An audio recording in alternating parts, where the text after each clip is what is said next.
तर मला एक कमेंट आलेली की दादा तुमचा बालविवाह का झाला, कारण एकदा व्हिडिओमध्ये मी बोललेलो ना की ती 6वीत होती आणि मी 10वीत, तर त्या विषयावरती मला कमेंट आलेली, परंतु ते माझ्या लक्षातच राहिलं नाही त्या कमेंटचा व्हिडिओ बनवण्यासाठी, कारण मध्ये काही वादविवाद सुरू असल्यामुळे तो विषय तसाच थांबला होता. तर तो विषय आज सांगतो मी की आमचा बालविवाह का झाला, किंवा आमचं लव्ह मॅरेज आहे का अरेंज मॅरेज आहे. ते पण काय आहे, आपलं लव्ह मॅरेज आहे का अरेंज मॅरेज. लव्ह मॅरेज म्हणजे प्रेमविवाह आणि अरेंज मॅरेज म्हणजे आईबापानं ठरवलेलं. या दोन्हीतून कोणता विवाह आहे आपला. Orange marriage. आमचा ऑरेंज मॅरेज आहे बरं का. तर का झालं एवढ्या लवकर ते सांगतो. आई बापाच्या मनावर लग्न केल्यावर लवकर होणार आहे त्याला ऑरेंज मॅरेज म्हणतात.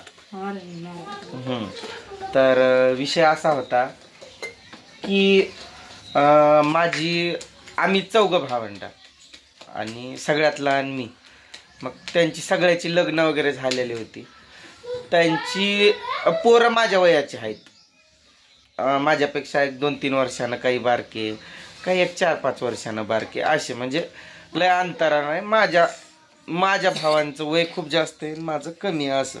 आता त्यांना सगळ्यांना नातवंड आहेत आणि आपली लेकरं बारकी आहेत, त्यावरनं विचार करून टाका. 30पेक्षा मोठे नातवंड आहेत त्यांचे. मग असा विषय आहे तो. आणि मग सगळ्यांचं लग्न झालेलं, 2 तर वायलेच झालेले, म्हणजे ज्याचं त्याचं करून खात होते, आणि एक होती ती आमच्यात होती. मग आई ती कामाला जायच्या आणि संध्याकाळी आल्या की परत येऊन त्यांना स्वयंपाक बनवायला लागायचं, कारण ते पण ऊसतोडीला जात होते ना. मग त्यामुळं ते कसं, ते गेले की मग इथं कोण करणार आहे, नव्हतंच करणारं कोण. घरात आमचं खूप वनवास व्हायचा, खायचं प्यायचं सगळ्याच गोष्टीचं तारांबळ होती. डबा बनवणार म्हणजे जेवण बनवणारच कुणी नव्हतं. आणि मग आई बापांना असा विचार केला की याचं लग्नच करायचं. परत एक विषय दुसराच सांगितला त्यांनी, तो काही नव्हता. म्हणजे त्यांना असं वाटतं काय झालेलं, इकडं आपल्याकडं बोरवेल वगैरे काही नव्हतं. पाणी आणाय आम्हाला 2 किलोमीटर अंतरावर जावं लागायचं सायकलीवरती. तेव्हा कुठलं गाड्यान फिड्या माझ्याकडं, सायकलवर पाणी आणायला जावं लागायचं. आणि मी काय करायचो, लय वैतागलेलो मी पाणी आणू सायकल 4 घागरी तिथून ढकलत आणायचं. चढ आहे एक येताना. मग तिथं हिची जरा तब्येतच बरी नाही म्हणती, पोट दुखतंय म्हणती. तर तसं होतं, तिथून लांबून अशा 4 घागरी सायकली ढकलत आणाव्या लागायच्या. मग मी असं पाण्याला वैतागून मी काय म्हणलं सहजच, त्यांनी सकाळ सकाळ उठा करायला लागले ना आई बाबा, पाण्याला जा पाण्याला जा. म्हणलं एवढी मोठी माणसं, ते भाऊ, त्याची बायको, त्याची लेकरं, 3 लेकरं, परत आई वडील आणि माझी बहीण आणि मी, एवढ्या मोठ्या लोकांना काही पाणी कमी लागतंय का. पाणी खूप लागतंय. मग पाणी आणायचा कटाळा मला आलेला. आणि मी काय केलं, उठ करायला लागले ना, पाण्याला जा. मी असं मुद्दाम बोललो, जीवच देऊन टाकतो, मला पाणी भरून मला वैताग आलंय. तुमची लेकरं, तुमच्या बायका आणि पाणी मीच भरू मारायला, असं कोणाला बोललो, माझ्या भावाला. आणि मी काय तर ते औषध होता उंदरा मारायचा का काय तर होता तसला, ती पुडी टाकून गेलो खिशात. कुठं, पाण्याला गेलो मी निघून. पण मी काय मेलो असतो तर आता तुम्हाला बोललो नसतो, ते विचार करा. मी काय मेलो नाही ना पेलो नाही. पाणी घेऊन परत यायलोय तवर तर यांनी, त्या भावानं चेष्ट्याचा विषय उचलला की ह्याचं लग्न करायचं आणि बायकोसाठीच म्हणलाय, तुमच्या बायकासाठी पाणी आणू काय असं म्हणलाय, हे ते म्हणून मुद्दाम चेष्ट्याचा विषय त्यानं चेष्टा करत त्यांनी खरंच पोरगी बघायला नेलं की मला नेलं. पोरगी बघितलं आणि ते माझं वय वेगळंच, त्यावेळेस ते काय विचार वेगळेच, बालिशपणाच म्हणा तेव्हा. काय आता काय सांगूनच उपयोग नाही. आणि मी पण नेलं म्हणजे काय मला उचलून नाही नेलं, मी पण तयारच झालो असेल ना. गेलो त्यांच्यासोबत, पोरगी बघितली.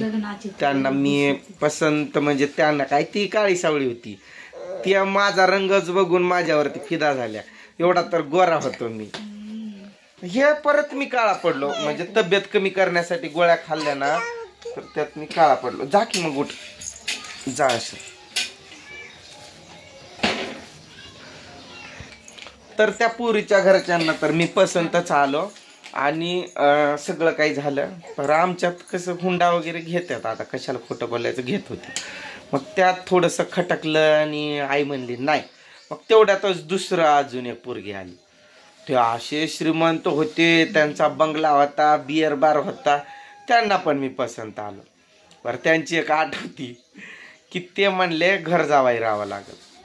म्हणलं घर जावाई नाही राहणार, तरी पण त्यांनी आठ मान्य केली. लग्न ठीक आहे आम्ही करू म्हणून. आणि सगळं काय उंडाण भांडण काय कमीच नाही, सोनं फिनन लय काय काय त्यांनी होकार झाला आमचा लग्नाचा बाजार सुरू. ही मध्येच माझ्या नशिबात कशी आली ते तुम्हाला सांगणार आहे आता. मग झाला सगळं, तुझं नशीब फुटलंय भाई. आता तुला काय कमी पडलंय म्हणून तुझं नशीब फुटायलंय. आता नोकरदाराच्या कामाला जात्यात पण तुला पाठवत नाही. काल कामाला पळत होती की पावसात लय भिजले असते, पर मीच अडवले. आर्यन शाळेत जा आज. काल नव्हतीच ना शाळा. मला बरं वाटायला गेलं, शाळेत जाऊ का अजून? बरं वाटतंय आता शाळेत गेलं की. त्याला हाय आजारी तो, पण त्याला दवाखाना पण नाही दाखवला, कारण तो औषध गोळ्या पण नाही पेत. त्याला आयला गोळी विसरलो तापीची. आता गेलो की घेऊनच येतो. गोळी आणतो, त्यात तू बराच होतो. आज औषध पेत नाही, उलटी करते भळ म्हणे. आता काय करू, या व्हिडिओत मला सगळं काही सांगता येणार नाही की ही माझ्या नशिबात मध्येच कशी आली आणि खरंच ऑरेंज मॅरेज हाय का लव्ह मॅरेज हाय ते पुढच्या व्हिडिओत सांगेल. आर्यन निघणार दूधचा कॅन्ड घेऊन. मी आलोच माग गाडी घेऊन. निसता जाती तू उभा राहा, मी पळतच येतो. मग तो डॉक्टर आला असेल ना पलीकडला, तसंच जाऊ आपण. तो हाय पलीकडल्या तंड्यातला, तू जा. मला माहित आहे. अरे त्या मधल्या तंड्यातला र, मग तू जा ना. मला वाटलं कुठे योग पाठी माग थांब देतो तुला. नाहीतर असू दे, चल येतो गाई सोबत.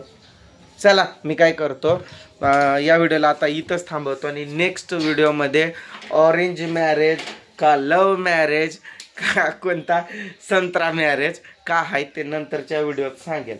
शाळा आहे आज, काल एक सुट्टी होती, आज आहे. शाळेत निघायचं पटापटा, अभ्यास फिभ्यास करायचं सोडून. त्रिशा रडती काय राहा रे, कोणाला माहित. तिचा आवाज. संडास उलटी होईल आता. एक बरं झालं की दुसरं. सकाळ माझं तर सांगायचं मी बंदच करून टाकलंय. मला काय का होईना असंच हसून खेळून राहणार मी. चला काय करू, नेक्स्ट व्हिडिओमध्ये सांगेल तुम्हाला सगळं ऑरेंज मॅरेजचा प्रकार काय आहे ते. चला बाय.